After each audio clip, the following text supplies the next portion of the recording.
Há momentos na história em que a mudança é tão profunda e tão acelerada que as gerações que a vivem mal conseguem processar sua magnitude.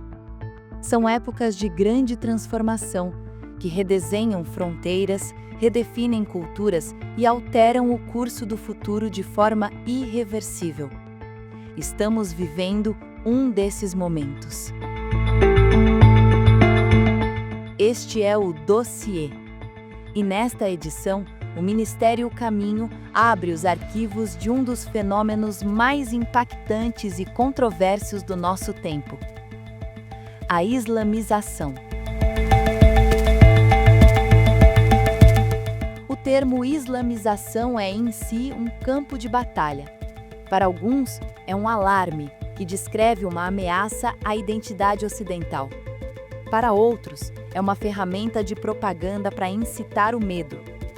Nosso trabalho é ir além do rótulo e analisar os fatos. Os dados demográficos são o ponto de partida. Projeções indicam que a população muçulmana na Europa pode mais do que triplicar até meados deste século, em um movimento global que está redefinindo nações. Esta transformação massiva inevitavelmente produz atritos. De um lado, vemos a jornada de milhões de famílias que buscam refúgio da guerra e da instabilidade, esperando encontrar paz e prosperidade. Do outro, vemos a ascensão de uma ideologia radical que busca não se integrar, mas transformar a sociedade que a acolhe. Este é o complexo cenário do nosso tempo. Mas antes de mergulharmos nas raízes históricas e proféticas deste fenômeno, precisamos primeiro dissecar a realidade do presente. Qual é a verdadeira face desta tensão que cresce a cada dia nas ruas, nos parlamentos e nos lares do Ocidente? A transformação que descrevemos não é uma projeção futura, é a realidade vivida hoje. As manchetes diárias são a evidência e merecem uma análise mais profunda, pois cada uma é uma janela para a complexidade deste fenômeno. Vamos à França. Quando um professor é ameaçado de morte por lecionar sobre a liberdade de expressão, não é um incidente isolado, é um eco direto do assassinato de Samuel Paty. Um trauma que forçou a nação a confrontar o choque entre seu valor mais sagrado, a laïcité, um secularismo militante, e a acusação de blasfêmia por parte de uma facção islâmica que não se submete a essa regra. É a batalha pela alma da sala de aula. Vamos ao Reino Unido.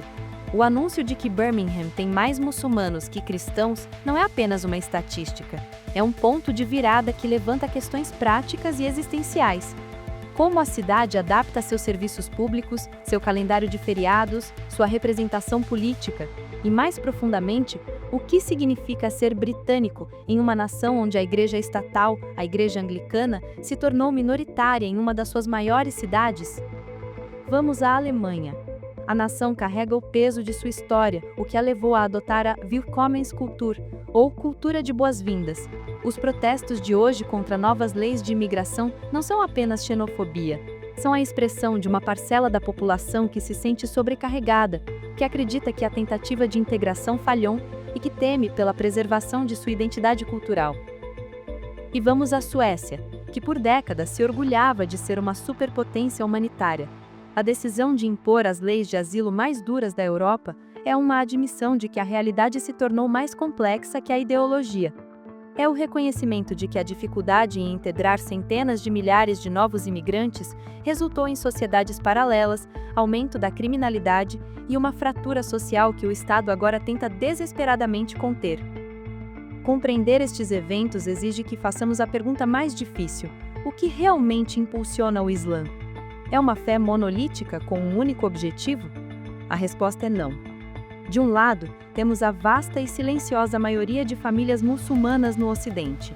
Sua jornada é definida pela busca de paz, educação para os seus filhos e oportunidades econômicas. Para eles, o conceito de dawah, o dever religioso de convidar outros a conhecerem o Islã, se manifesta através do bom exemplo e do diálogo pacífico. Do outro lado, temos uma minoria radical, mas altamente organizada. Para eles, o Ocidente não é um refúgio, mas um território a ser transformado. Eles interpretam a Dawah como uma estratégia política.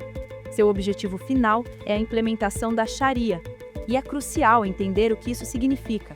A Sharia não é apenas um código religioso pessoal, é um sistema legal completo, derivado do Alcorão, que busca governar todos os aspectos da vida: o direito penal, os contratos civis, a lei de família e o código moral.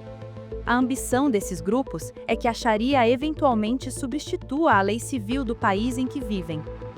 É a ação e a retórica dessa minoria que dominam a percepção pública, alimentam o medo e fornecem o combustível para a extrema-direita. Eles criam a impressão de um conflito inevitável, deixando a maioria silenciosa presa entre o extremismo de seus correligionários e a suspeita da sociedade que os acolheu. A complexa dinâmica que vemos hoje não começou no século XXI. Suas raízes estão fincadas em um solo muito mais antigo. Para entendê-las, precisamos voltar à sua nascente, a um drama familiar cujos ecos ressoam através de 4 milênios. A história começa com Abraão, o patriarca. Sua esposa, Sara, era estéril. Para garantir um herdeiro, ela lhe deu sua serva, Agar.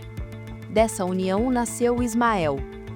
Anos depois, o divino interveio.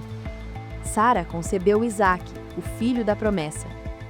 A rivalidade que se instalou na família culminou no exílio de Agar e seu filho. No deserto, no ponto mais baixo de suas vidas, uma profecia é entregue ao menino. Uma profecia que definiria não apenas seu destino, mas o de incontáveis gerações. Em Gênesis 16, verso 12, a palavra de Deus declara: Ele será como um jumento selvagem. Sua mão se levantará contra todos, e a mão de todos contra ele. E ele viverá em hostilidade contra todos os seus irmãos.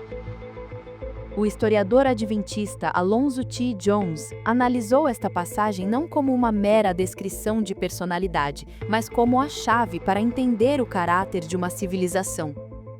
Os descendentes de Ismael, os povos árabes que formariam o mundo islâmico, seriam marcados por um espírito de independência feroz e um estado de conflito permanente. A profecia bíblica, no entanto, não se limitou a descrever o caráter. Ela detalhou o papel específico que este povo desempenharia no grande cronograma da história. O pioneiro adventista Uriah Smith, em sua obra monumental Daniel e Apocalipse, demonstrou como as 7 trombetas do Apocalipse eram os capítulos da história, escritos com séculos de antecedência.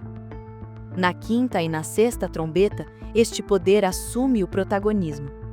A 5ª trombeta, de Apocalipse 9, descreve uma fumaça que obscurece a luz e libera gafanhotos com o poder de atormentar a humanidade por 5 meses proféticos. Smith identificou a fumaça como o surgimento da fé islâmica. Os gafanhotos, os exércitos sarracenos, que se espalharam a partir da Arábia. E os 5 meses, traduzidos do tempo profético, equivalem a 150 anos literais, o período exato do auge do poderio sarraceno. Em seguida, a 6ª trombeta soa. A profecia comanda a liberação dos 4 anjos atados junto ao grande rio Eufrates, uma referência aos 4 sultanatos que formaram o Império Otomano. A este poder foi dado um tempo de domínio com precisão matemática: 1 hora, 1 dia, 1 mês e 1 ano. Somados, estes períodos correspondem a exatamente 391 anos e 15 dias. Com uma exatidão impressionante, estudiosos da profecia apontaram para o fim deste período em um dia específico, 11 de agosto de 1840. Foi nesta data que o Império Otomano, de fato, cedeu sua soberania às potências europeias, validando a profecia bíblica com a precisão de um relógio. A precisão cirúrgica da profecia sobre o Império Otomano é um poderoso testemunho da soberania de Deus sobre a história. Mas se a profecia foi tão exata sobre o passado, qual é o papel designado a este grande poder nos últimos atos do drama mundial? Para responder a esta pergunta com fidelidade, devemos nos ater estritamente à luz que foi dada aos pioneiros do nosso movimento, homens como Uriah Smith e Stephen N. Haskell. Sua análise nos leva ao livro de Daniel, capítulo 11, verso 40. Um texto que eles identificaram como o ponto de partida para os eventos do Tempo do Fim, que se inicia em 1798. É aqui que a interpretação exige máxima atenção. O verso se divide em duas ações distintas. A primeira parte diz: no tempo do fim, o rei do sul investirá contra ele. Para os pioneiros, o ele em questão era o poder que dominou a cena mundial por 1260 anos, o papado. O rei do sul era o Egito, e a investida ou o empurrão foi identificado como a campanha de Napoleão Bonaparte no Egito em 1798. Embora liderada pela França, essa campanha foi um golpe direto na esfera de influência do Império Otomano e um desafio ao poder católico na Europa, representado pelo ateísmo da Revolução Francesa. Assim, a França atua como o agente da primeira ação. É na segunda parte do verso que a transição crucial acontece. O texto continua: e o rei do norte virá contra ele como uma tempestade. Contra quem? Contra o rei do sul, o Egito. Uriah Smith, com base na história, identificou este novo rei do norte como sendo o Império Otomano. Por quê? Porque historicamente foram os turcos, com a ajuda de seus aliados britânicos, que vieram como uma tempestade e expulsaram os franceses do Egito, reafirmando seu domínio sobre a região. E mais importante, porque o princípio geográfico da profecia é imutável. O rei do norte é o poder que ocupa o território ao norte da Terra Santa. Com a queda do poder temporal do Papa em 1798, os pioneiros olharam para o mapa e viram que era a Turquia, o Império Otomano, quem ocupava esse posto. A partir daquele ponto, para eles, a Turquia se torna o rei do norte para o restante da profecia. Os versos seguintes, do 41 ao 44, são vistos por Smith e Haskell como uma descrição detalhada das tribulações políticas e militares do Império Otomano ao longo do século XIX. Mas é o verso 45 que contém a profecia final e ainda por se cumprir. E armará as tendas do seu palácio entre os mares, no Monte Santo e Glorioso. Mas chegará ao seu fim, e não haverá quem o socorra. Para os pioneiros, esta era a sentença final sobre o poder turco. Sua queda definitiva seria o último grande evento geopolítico antes do fechamento da Porta da Graça, pois Daniel 12:1 começa imediatamente a seguir dizendo: e naquele tempo se levantará Miguel. Por mais de um século, essa interpretação pareceu adormecida. Mas hoje, as manchetes dos jornais parecem estar alinhando o mundo exatamente com o cenário que os pioneiros anteviram. Primeiro, a Turquia ressurge como uma grande potência militar e política. Sob a liderança de Recep Tayyip Erdogan, o país investiu maciçamente em sua indústria bélica, tornando-se uma superpotência em tecnologia de drones. Sua retórica é cada vez mais expansionista e neo-otomana. Em momentos de crise, Erdogan não hesita em declarar que Jerusalém é nossa cidade, uma cidade nossa, evocando o passado otomano e sendo aclamado por uma população que o pressiona a liderar o mundo islâmico. Segundo, o Monte Santo e Glorioso, Israel, encontra-se em uma posição de crescente vulnerabilidade. A guerra prolongada contra o Hamas em Gaza e a constante ameaça do Hezbollah no Líbano, ambos apoiados pelo Irã, forçaram a nação a um estado de alerta permanente, drenando seus recursos militares e criando uma profunda divisão social interna. O cenário de uma nação enfraquecida e isolada no Oriente Médio se torna cada vez mais plausível. O palco, portanto, está sendo montado. Uma Turquia poderosa, com ambições declaradas sobre Jerusalém, uma região em caos e uma profecia pioneira que nos deu um final específico para vigiar. A crise final envolvendo a Turquia, que chegará ao seu fim e não haverá quem o socorra. O que este dossiê nos revela, portanto, é a impressionante relevância dos escritos pioneiros para o nosso tempo. A marcha das nações, a instabilidade no Oriente Médio e o ressurgimento da Turquia não são eventos aleatórios, são os tremores que antecedem o cumprimento final da profecia. A profecia não nos foi dada para satisfazer nossa curiosidade, mas para fortalecer nossa fé e apressar nosso preparo. O convite final não é para o medo, mas para um retorno urgente às fundações, ao estudo profundo da Palavra de Deus e do espírito de profecia. As manchetes que lemos hoje são a confirmação de que o relógio profético não parou. Ele está se aproximando da meia-noite. E a pergunta que ecoa através dos séculos, desde os tempos de Daniel até o nosso, permanece a mesma. Quando Miguel se levantar, de que lado da história você estará?